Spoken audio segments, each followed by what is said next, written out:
Jorge Sena morreu exatamente há um ano, deixou a todos quantos com ele contactaram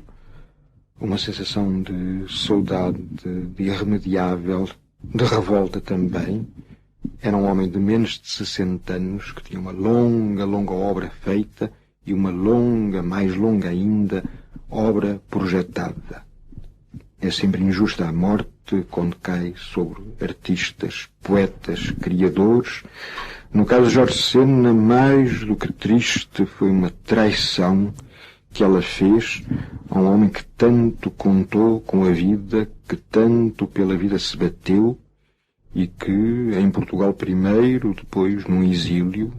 voluntário, mas que foi sentido, profundamente sentido, como um desterro ligado a uma imensa, a uma feroz, a uma inclemente saudade do Portugal deixando e para o qual sempre, mas sempre, ele continua a escrever, ao qual ele sempre, mas sempre continua a dirigir-se. Ontem mesmo, e como por acaso, me chegou às mãos a edição de um livro, uma plaquete feita em Santa Bárbara, na universidade onde ultimamente ensinava, um poema sobre estas praias, um poema em 5 episódios, em 5 cantos, se quisermos, traduzido em inglês também. E passei uma grande parte do dia a lê-lo e vendo nele como que uma decantação de tudo quanto na poesia anterior Jorge Sena dissera. Da poesia anterior,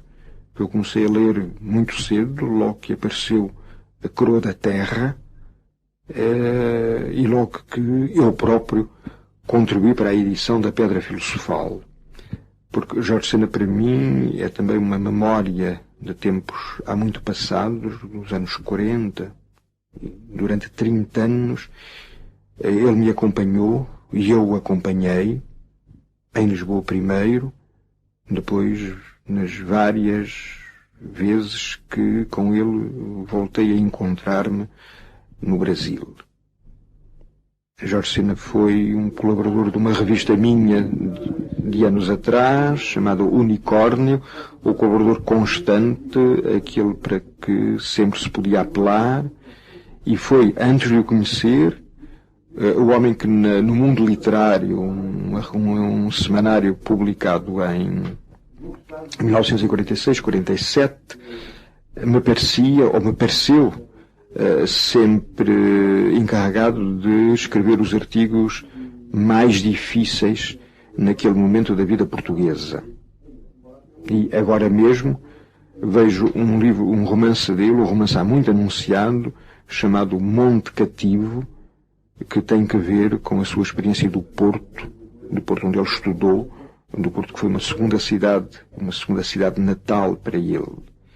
E este romance que Jorge Sena queria incluir num ciclo mais completo e no qual depositava uma grande fé, este romance vai ser, com certeza, para todos nós, mais uma lembrança que, para além da linguagem da poesia, para além do ecrã que a poesia nos oferece, um cotidiano vibrante de que já tivemos anúncio nas páginas dos seus contos. Eu estou necessariamente misturando a lembrança do Jorge de Sena, meu amigo, à lembrança e à presença da sua obra. Uma coisa e outra, para quem foi companheiro dele, naturalmente, que constituem uma unidade e uma só situação. Mas, para além daquilo em que nos misturemos e para aquilo que a sua obra seja objetivamente, outra coisa há, que é a presença de Jorge de Sena na cultura portuguesa. E essa, aqui e acolá, em Portugal, no Brasil ou ultimamente nos Estados Unidos, é uma das grandes presenças de que o nosso tempo português pôde beneficiar. Mais o nosso tempo português do que o próprio poeta, por razões óbvias. mas esse benefício que se traduz por muitos livros publicados, muitos estudos de extrema erudição e também por uma polémica permanente que, por seu próprio feitio, Jorge Sena naturalmente animava, são, para os historiadores destes 2, 3 decénios que acabam de passar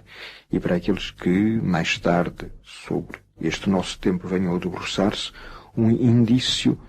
extremamente importante, sem o qual muito daquilo que foram nossos anseios, daquilo que foram nossas esperanças,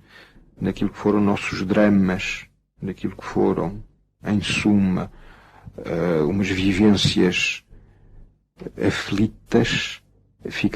ficaria sem explicação. Essa explicação